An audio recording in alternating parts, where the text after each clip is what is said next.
Hello बच्चों लोग, क्या हाल चाल। मैं हूं आपका coach mentor YK Tripathi from YK Tripathi classes Kolkata.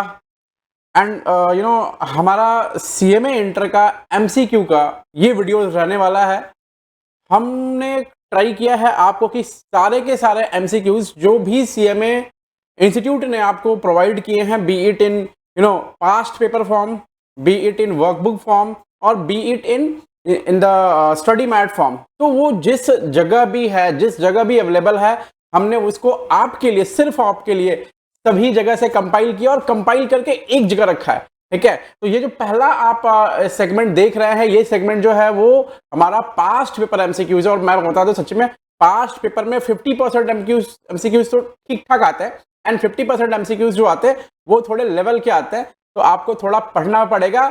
और ये सारे एमसीक्यूज करने के बाद आपको एक ऐसा ब्रॉड आइडिया लगेगा कि भाई एमसीक्यूज को वो पूछते किस तरह हैं और फिर आपको करने में आसानी होगी।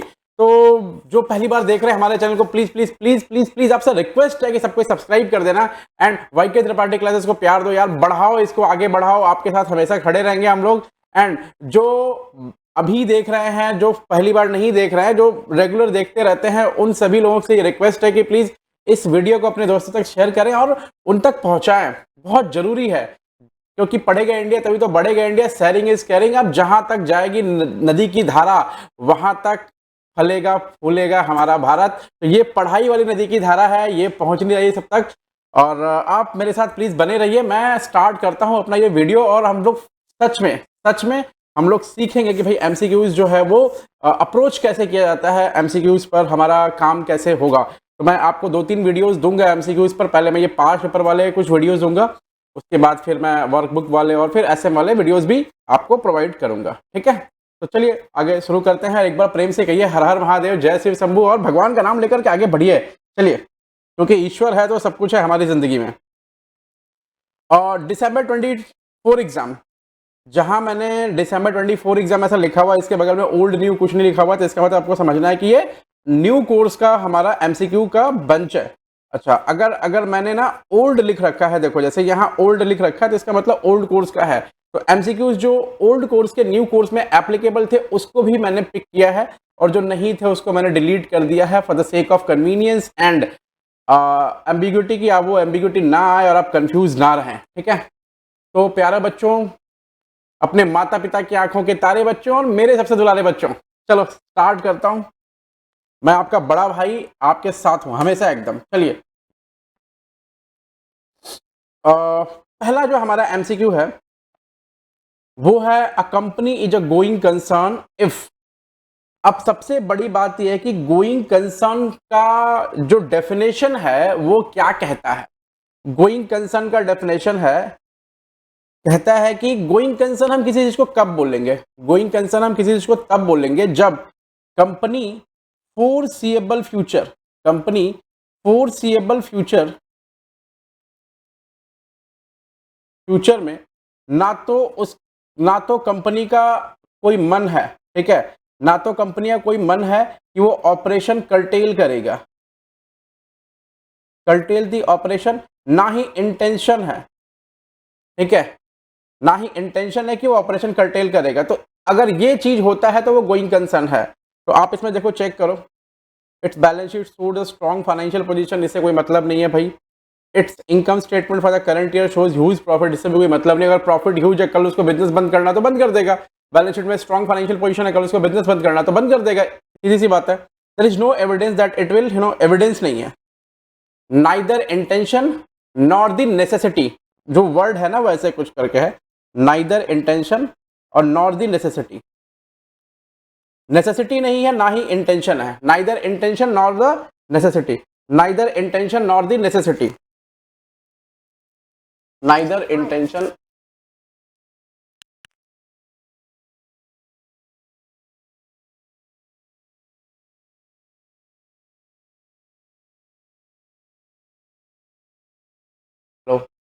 Neither intention nor the necessity, ना ही, तो इंटेंशन और नेसेसिटी दोनों नहीं है, और इंटेंशन और नेसेसिटी नहीं है तो एविडेंस भी नहीं है कि वो इट विल और it will have to cease operation. Cease का मतलब क्या होता है, comes to an end, comes to an end. Within foreseeable future. Foreseeable future का मतलब दूरगामी भविष्य। दूरगामी भविष्य मतलब भविष्य में जो हमें भविष्य दिख रहा है, उस भविष्य में ना ही कोई एविडेंस है कि या तो ऑपरेशन सीज होगा या तो फिर it will cease the operation और it will have to cease the operation, ऐसा कुछ नहीं है। तो फिर हमारा यहां पर जो आंसर होता है वो क्या होता है प्यारे बच्चों? देखो ये वाला हमारा ऑप्शन है, ठीक है, चलेगा, आपको सिखाया और डिस्कस भी कर लिया थोड़ा बहुत मैंने। Which of the following errors या omission are not part of the bank reconciliation process? अच्छा, एरर्स और ओमिशन देख के लग रहा हो कि ये तो भैया उसका दे दिया है आरओई का। नहीं, आरओई का कुछ नहीं दिया इसमें। इसने बोला है कि एरर्स भी नहीं है, ओमिशन भी नहीं है।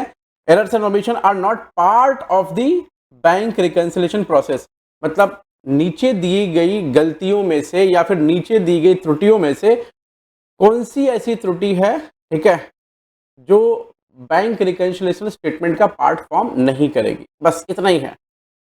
Wrong totalling of bank column. अच्छा, मैंने पहला ऑप्शन जो पढ़ा है उसके हिसाब से मैं क्या फिगर आउट कर पा रहा हूं, अगर बैंक कॉलम में गलती है, बैंक कॉलम में, इसका मतलब बीआरएस में गलती है, और अगर कैश कॉलम में गलती है मतलब बीआरएस में गलती नहीं है। बस इतना याद रखना है। या फिर बैंक कॉलम का पैसा कैश कॉलम में चला गया है तो बीआरएस में गलती है। Wrong totalling of bank column of cash book, ये पार्ट ऑफ बीआरएस है, ये पार्ट ऑफ बीआरएस है। Wrong totalling of cash column of cash book, ये पार्ट ऑफ बीआरएस नहीं है। Posting wrong amount in the bank column of the cash book, ये part of BRS है। Wrong amount post कर दिया, हमको BRS बनाना पड़ेगा। Omission to carry forward balance in the bank column of the cash book, cash book के bank column का balance जो है कैरी फॉरवर्ड करने में उन्होंने गलती कर दी, ठीक है, कैरी फॉरवर्ड करने में उन्होंने गलती कर दी। इसका मतलब क्या है भैया? इसका मतलब ये भी पार्ट ऑफ द बीआरएस है। तो पार्ट ऑफ द बीआरएस क्या नहीं है? This one. कैश बुक में कोई गलती हुआ हमें मतलब ही नहीं है, गलती होते रहे, हमको क्या ही है।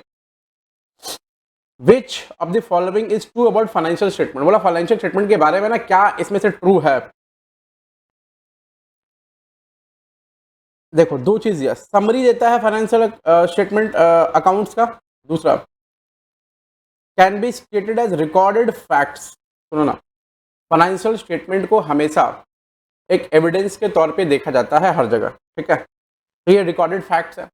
अभी कोई भी ट्राइब्यूनल में केस हो, कोई भी हाई कोर्ट, सुप्रीम कोर्ट में कहीं भी कुछ भी हो, तो financial statement is much more needed, ठीक है।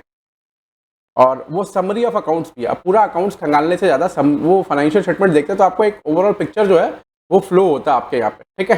तो इसका मतलब है कि भैया अगर ये दोनों है तो सही हमको लग रहे हैं, तो कौन सा करेक्ट है? तो ये बोथ आर करेक्ट, ये दोनों के दोनों सही हैं, ठीक है। Now X drew a bill on Y for ₹1,80,000 for mutual accommodation.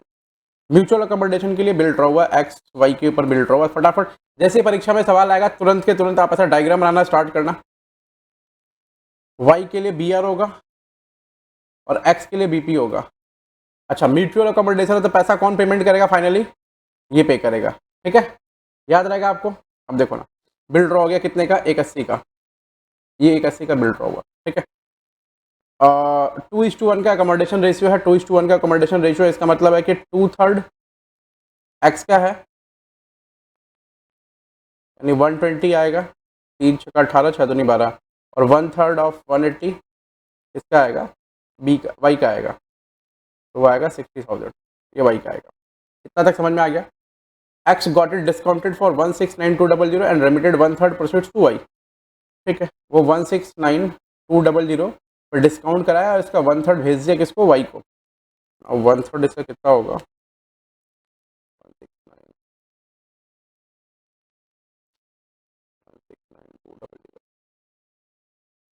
56,400, 56,400 उसको भेज दिया, ठीक है। How much money should be remitted by X to Y at the time of maturity so as to enable Y to honour the bill? आप एकदम simple बात है, maturity आएगी तो बैंक किसके पास जाएगा? बैंक जाएगा वाई के पास में, वाई को बोलेगा पैसा दो, वाई कितना पैसा देगा?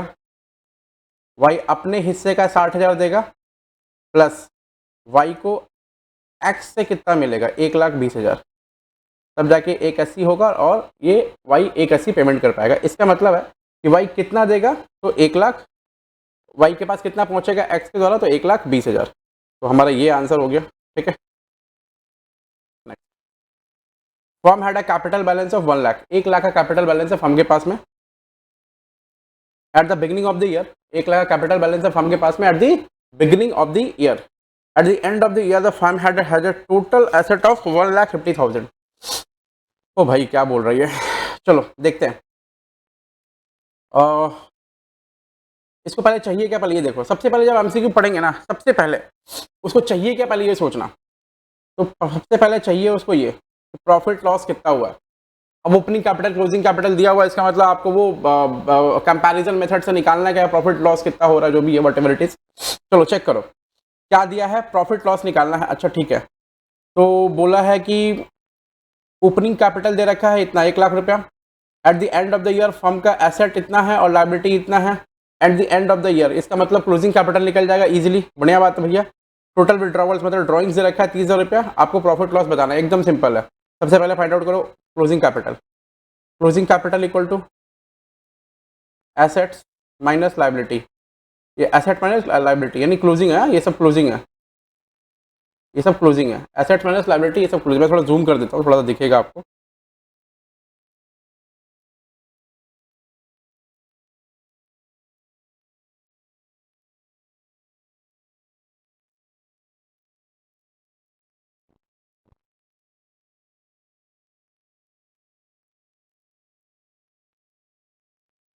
ये पूरा जूम में नहीं दिखेगा, थोड़ा लो रखना, नहीं रखना पड़ेगा, पूरा ही ऐसा रखना पड़ेगा। सिंगल फाइल है ना, डबल पेजेस नहीं है। चलो ठीक है, तो एसेट्स कितना था 1,50,000। 70 ये क्या है लायबिलिटी है, कितना बचा 80,000। ये क्लोजिंग कैपिटल आ गया ना। अब देखो क्लोजिंग कैपिटल ऐड में क्या करेंगे, ड्रॉइंग्स माइनस ओपनिंग कैपिटल। अब जो आएगा प्रॉफिट या लॉस आएगा। तो क्लोजिंग कैपिटल कितनी है, क्लोजिंग कैपिटल है भैया हमारी 80,000। ड्रॉइंग्स है भैया हमारी 30,000। ओपनिंग कैपिटल है भैया हमारी 1 लाख। अब चेक करो 8 3 11 और 1 लाख माइनस 10,000 रुपये, ये आ गया प्रॉफिट। नेगेटिव नहीं पॉजिटिव फिगर है, इसलिए आ गया प्रॉफिट। ठीक है, मार्केट। तो हमारा 10,000 का प्रॉफिट आएगा और ये वाला आंसर हमारा करेक्ट बैठेगा। ठीक है, नाउ डेप्रीशिएशन ये दिया हुआ ये AS22 का क्वेश्चन है। AS22 सुनो जरा, अभी करना क्या है, अभी अच्छे से देखना और समझना। डेप्रीशिएशन इनकम स्टेटमेंट यानी अकाउंट्स में डेप्रीशिएशन कितना है 8 लाख। ठीक है, और इनकम टैक्स में डेप्रीशिएशन कितना है 20 लाख। ठीक है, टाइमिंग डिफरेंस कितना हो रहा है 12 लाख रुपया। ठीक है, पहला ये मेरे को बताओ, इनकम टैक्स में डेप्रिसिएशन ज़्यादा है, इसका मतलब अभी आपको डिडक्शन ज़्यादा मिल जाएगा और फ्यूचर में डिडक्शन क्या मिलेगा, कम मिलेगा। समझो ना, मैं फिर से कह रहा हूँ, आपने इनकम टैक्स में ज़्यादा डेप्रिसिएशन ले लिया तो आपकी इनकम टैक्स की प्रॉफिट बढ़ी या घटी, सर इनकम टैक्स की प्रॉफिट अभी घट जाएगी। इसका मतलब फ्यूचर में डेप्रिसिएशन कम मिलेंगे आपको, फिर अर्लियर ईयर में ज़्यादा मिल जा रहा है। तो अगर फ्यूचर में डेप्रिसिएशन कम मिलेंगे आपको, इसका मतलब क्या है भैया, जल्दी बताओ क्या बनेगा, डेफर टैक्स एसेट या defer tax liability. Save tax now pay tax later, save tax now pay tax later क्या होता है, लायबिलिटी। अभी आप टैक्स सेव कर रहे हैं, अभी प्रॉफिट कम दिखाया आपने, तो फिर आप अभी आप टैक्स सेव कर रहे हैं, बाद में टैक्स आपको पेमेंट करना पड़ेगा क्योंकि डेप्रेशन बाद में मिलेगा ही नहीं। तो टाइमिंग डिफरेंस रिजल्टिंग इन क्या, DTL, ये DTL बनेगा। ठीक है, ऐसा। दूसरा देखो, unamortized preliminary expenses as per income tax record, यहां पर 0 है। इनकम टैक्स में अनअमोर्टाइज्ड प्रीलिमिनरी एक्सपेंसेस कितना है 150, मतलब वो जो प्रीलिमिनरी एक्सपेंसेस होता है ना 35D वाला, सेक्शन 35D वाला preliminary expenses, 1/5 of preliminary expenses each year right of होता है। तो 1/5 of preliminary expenses each year right of होता है, इसका मतलब है भैया कि अभी ये जो प्रिलिमिनरी एक्सपेंसेस है वो राइट ऑफ हो चुका है अकाउंट में पूरी तरह, लेकिन इनकम टैक्स में अभी बाकी है राइट ऑफ होना 1,50,000 तक। इसका मतलब फ्यूचर में आपको 1,50,000 का डिडक्शन मिलेगा, और फ्यूचर में अगर आपको 1,50,000 का डिडक्शन मिल रहा है, इसका मतलब फ्यूचर में आप टैक्स क्या करेंगे, सेव करेंगे। डिडक्शन मिलेगा मतलब प्रॉफिट कम होगा, मतलब टैक्स कम लगेगा, मतलब टैक्स सेव करेंगे। तो फ्यूचर में टैक्स सेव करना मतलब क्या, डीटीए बनना। तो ये बनेगा डीटीए 1,50,000 का, ऐसा, ठीक है। अब टैक्स का रेट कितना है, 40%। तो देखो 40%, इस टाइमिंग डिफरेंस के हिसाब से डिटेल बन रहा है 4,80,000 रुपया, ठीक है। और इस टाइमिंग डिफरेंस के हिसाब से हमारा ये बन रहा है 1,50,000 इंटू 4, 60,000 रुपया। तो अल्टीमेटली क्या बनेगा, अल्टीमेटली बनेगा डीटीएल कितना, 480 माइनस 60, 4,20,000, ऐसा। तो इसमें 4,20 है, लेगा, हाँ 4,20 है, डेफर टैक्स लायबिलिटी। तो आई होप आपको समझ में आ गया होगा अच्छे से।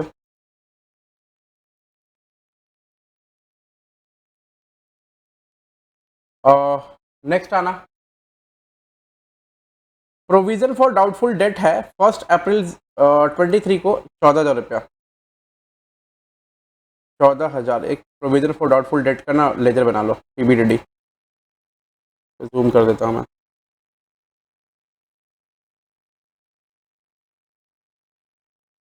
एक पीबीडीडी का लेजर बना लो, इसका ब्रॉड डाउन कितना है, 14,000 रुपया। उसके बाद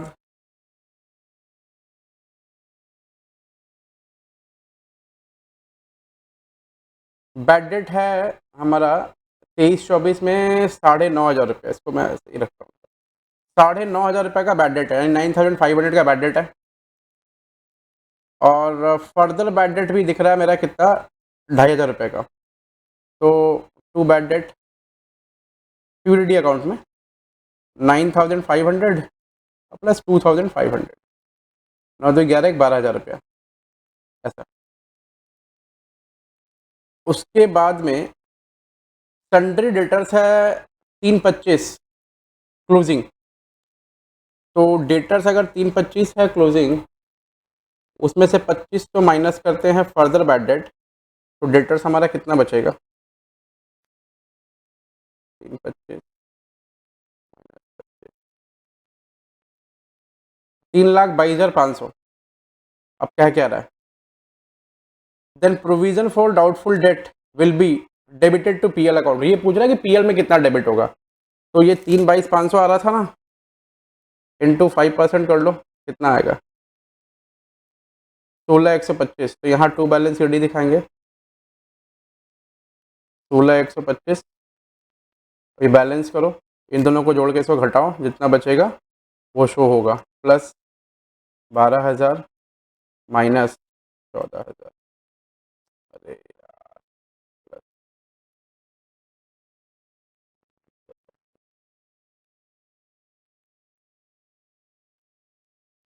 14,125, पीएल में जाएगा 14,125 रुपये। नाउ पीएल में जाएगा 14,125 में, दिया है क्या, हाँ दिया, डेबिटेड टू पीएल 14,125 रुपये, ये दिख रहा है। चलो नेक्स्ट, कॉस्ट ऑफ मशीनरी 60,000 है, यूजफुल लाइफ ऑफ एसेट है 5 साल का। कॉस्ट ऑफ मशीनरी 60,000 है, यूजफुल लाइफ ऑफ एसेट है 5 साल का, एनुअल डेप्रिसिएशन दे रखा है 10,000 रुपया, मतलब डेप्रिसिएशन दे रखा है एसएलएम से 10,000 रुपया, और कॉस्ट है 60,000, यूजफुल लाइफ है 5 साल, लाइफ 5 साल है, 5 ईयर्स। आपसे पूछ रहा स्क्रैप वैल्यू कितना होगा, और एकदम सिंपल है स्क्रैप वैल्यू निकालना। देखो ना, एसएलएम मेथड से डेप्रिसिएशन कितना होता है, cost minus scrap value divide by years, ऐसा होता है, इक्वल टू डेप्रिसिएशन, ये लिखते हैं। तो इसका मतलब कि अगर मान low cost minus scrap value कर देते तो कॉस्ट कितना है हमारा, मैं एक बार थोड़ा सा लेंदी मेथड समझाता हूँ। कॉस्ट है हमारा 60, स्क्रैप वैल्यू पूछा है, ईयर है 5, इक्वल टू डेप्रिसिएशन है 10। अगर इसे सॉल्व करेंगे तो आंसर आपका आ जाएगा, लेकिन मैं बोलूँ इतना सॉल्व करने की जरूरत क्या है, आपको ऑलरेडी सब कुछ पता है। देखो ना, 10 साल का डेप्रिसिएशन, सॉरी 5 साल का डेप्रिसिएशन होगा 10,000 रुपये के हिसाब से, तो 5 साल में मशीन का वैल्यू कितना घट जाएगा? 50,000 रुपया। और डेप्रिसिएशन होता किसका है? डेप्रिसिएशन हमेशा होता है किसका? कॉस्ट माइनस स्क्रैप वैल्यू का। कॉस्ट माइनस स्क्रैप वैल्यू का ही तो होता है। तो यानी कि 5 सालों में 10 10 10 10 करके 50,000 रुपया घट जाएगा। ठीक है, 10 10 करके 50,000 रुपया घट जाएगा। इसका मतलब ये है कि भैया 5 सालों में टोटल डेप्रिसिएशन कितना होगा? 50,000 रुपया, ऐसा। और कॉस्ट कितना है? 60,000 रुपया। तो कॉस्ट माइनस डेप्रिसिएशन कर देंगे तो ऑलवेज हमारा स्क्रैप वैल्यू निकल के आएगा। तो स्क्रैप वैल्यू कितना होगा? 60 माइनस 50। और आप अगर आपको और भी समझ नहीं आया तो इस इक्वेशन को सॉल्व करेंगे तो इजीली आपको निकल के आएगा कि कितना हमारा स्क्रैप वैल्यू एंड ऑल है। तो स्क्रैप वैल्यू होगा 10,000 रुपये।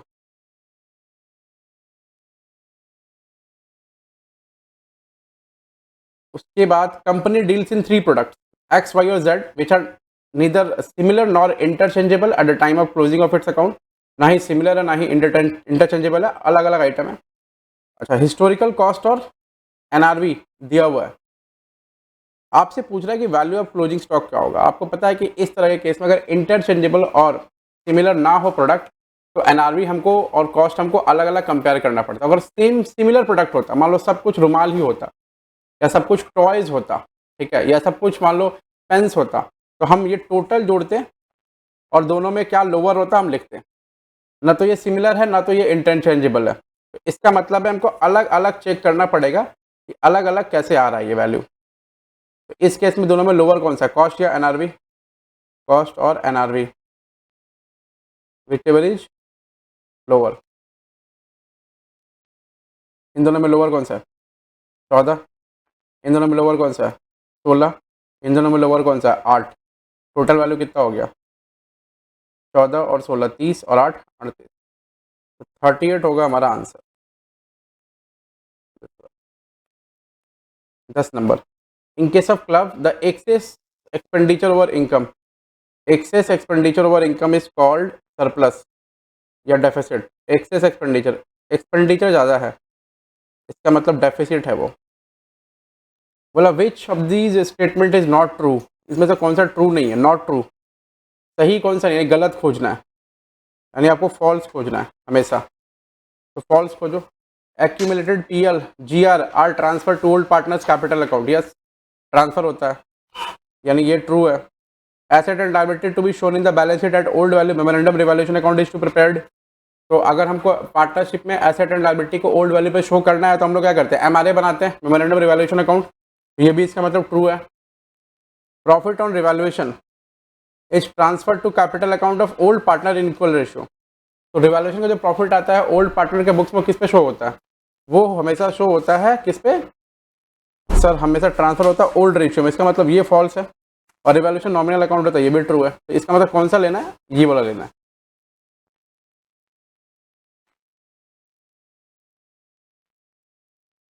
बारह नंबर, ये कंसाइनमेंट का क्वेश्चन है, ठीक ठाक क्वेश्चन है। P sends 1000 bags to Q costing ₹400 each at an invoice price of 500। तो मेरा ये आईपी कितना हो गया? 500। कॉस्ट कितना हो गया? 400। कॉस्ट इनकर्ड वर पीज एक्सपेंसेस 4000 रुपया, क्यूज एक्सपेंसेस नॉन सेलिंग 1000 रुपया और सेलिंग एक्सपेंस है 2000 रुपया। 800 bag were sold by Q, what is the value of consignment stock at invoice price. सुनो ना, 800 बैग बेच दिया, 800 बैग बेच दिया, इसका मतलब कितना? 1000 बैग चला था, 800 बैग बेच दिया, तो क्लोजिंग स्टॉक कितने का बैग का बचा? 200 बैग का। अब ये 200 बैग का क्लोजिंग स्टॉक बचा हुआ है, इसी का वैल्यू निकालना है। तो पहले तो नॉन सेलिंग एक्सपेंस तो लेंगे, सेलिंग एक्सपेंस हमेशा नहीं लेते हैं, तो उसको ऐसे ही रिमूव करना है। अब देखो ना, बीच में अब नॉर्मल लॉस है, अब नॉर्मल लॉस नहीं है, नहीं तो फिर दूसरा तरीका यूज़ करता है। अभी जो तरीका यूज़ करो थोड़ा सा डायरेक्ट तरीका है, उसमें क्या रहेगा? आप ना 200 बैग का पहले आईपी लो, ये आईपी पे स्टॉक पूछा है, तो 200 बैग इंटू 500, आईपी कितना होगा? 200 इंटू 500, 1 लाख। तो ये 1 लाख का आईपी आ गया। अब इसमें खर्चा जोड़ दो, पी का एक्सपेंस, तो पी का पूरा एक्सपेंस जोड़ेंगे नहीं, पी का प्रोपोर्शनल एक्सपेंस जोड़ेंगे। और ये पी का एक्सपेंस कितने बैग पर हुआ है? 1000 बैग पर हुआ है। तो पी का एक्सपेंस जो है वो हमारा 4,000 है रुपया 1,000 बैग पे, और हमको क्लोजिंग स्टॉक कितना है 200, तो 200 बैग पे खर्चा कितना होगा, तो 4 रुपया इंटू 2 800 रुपया आएगा। और फिर क्यू का एक्सपेंस जोड़ दो, तो क्यू का अगर एक्सपेंस जोड़ेंगे तो क्यू का एक्सपेंस कितना है 1,000 रुपया, वो कितने बैग पे 1,000 बैग पे, तो 200 बैग पे कितना होगा 200 रुपया। तो 1,01,000 के आसपास आपका क्या आएगा, क्लोजिंग स्टॉक का वैल्यू आएगा आईपी पर, में है क्या ये नंबर, हाँ। तो आईपी पे वैल्यू हो गया क्लोजिंग स्टॉक का 1,01,000। उसके बाद एक सवाल है ज्वाइंट वेंचर का।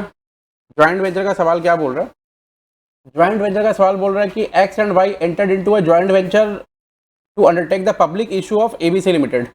अच्छा, एक पब्लिक इशू को करना है एबीसी लिमिटेड का। तो कंपनी इनवाइट कर रही है application for allotment 2 lakh shares का और 10 रुपये पर शेयर।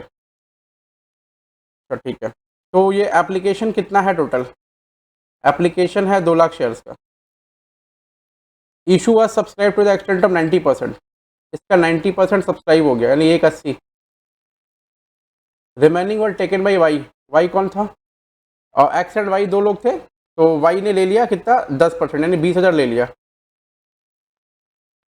उसके बाद agree to share profit in the ratio 2:3। अच्छा, इस रेशियो में प्रॉफिट शेयर करेंगे। The shares undertaken by X and Y were subsequently sold at a premium of 40 per share. अच्छा, 40 पर शेयर में वो बिका। How many shares were undertaken by x, पूछ रहा है कि कितना शेयर एक्स ने अंडरटेक किया।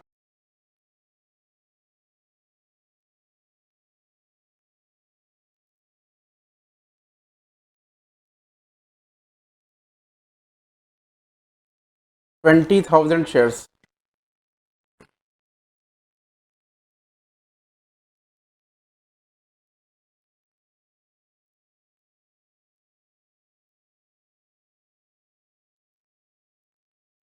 Taken by Y, remaining share were taken by Y. तो अलॉटमेंट अगर 2 लाख शेयर का हुआ है, तो subscribe was subscribe to the extent 90% and remaining were taken by Y. तो भाई मेरे को बचा कितना शेयर, 20,000 शेयर ही बचा ना। तो 20,000 शेयर को ही हम बांटेंगे आपस में। ये पूछ रहा how many shares were undertaken by X, X X and Y, X and Y, तो 20,000 शेयर ही आएगा, क्योंकि 10% शेयर ही तो सिर्फ वो लिया है। तो यानी 2 लाख का आप 10% निकाल दो डायरेक्टली इंटू 10%, और कुछ नहीं होगा इसमें, ये 20,000 शेयर आएगा।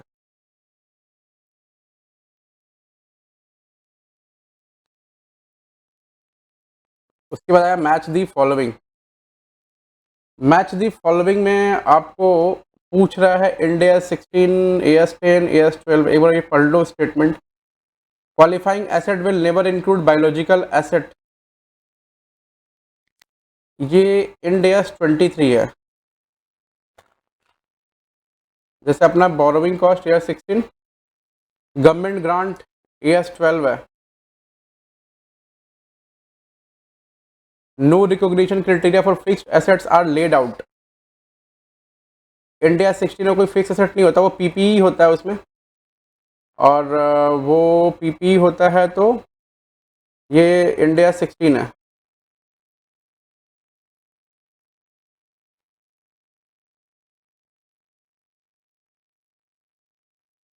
और PPE acquired in exchange of non monetary asset is recognized at fair value, हम फेयर वैल्यू पे उसको रिकॉग्नाइज करते हैं।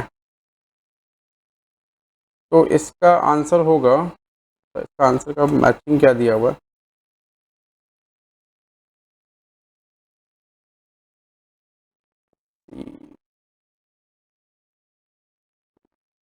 वन DS23 1D,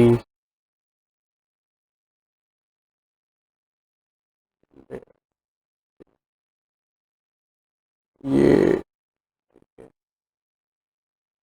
DS10 में जाएगा, ये DS16 में जाएगा।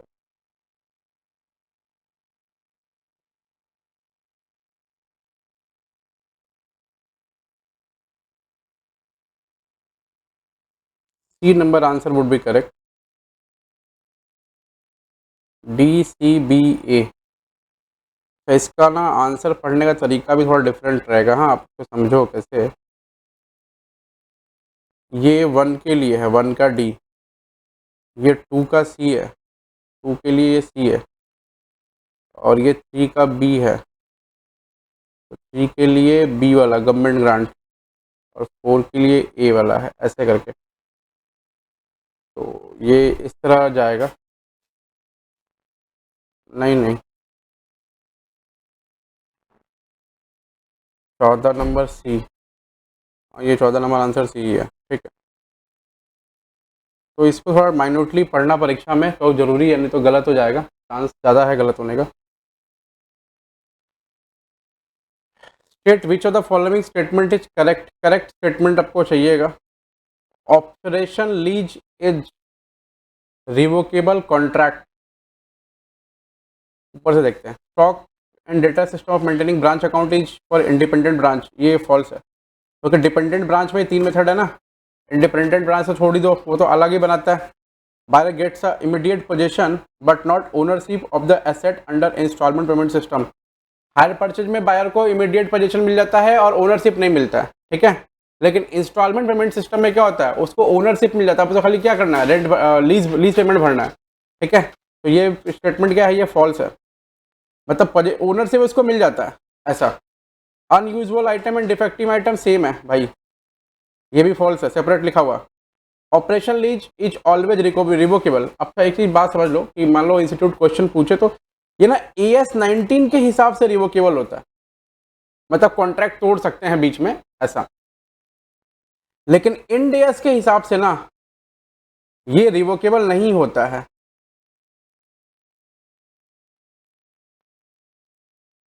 नॉन कैंसिलेबल लीज जिसको बोलते हैं, ये रिवोकेबल इंड AS के हिसाब से नहीं है, AS के हिसाब से ये रिवोकेबल है। तो दिस स्टेटमेंट इज ट्रू ऐसा। तो यहाँ पर आंसर जो है ना आपका, ये D वाला आंसर जाएगा, ठीक है ऐसा।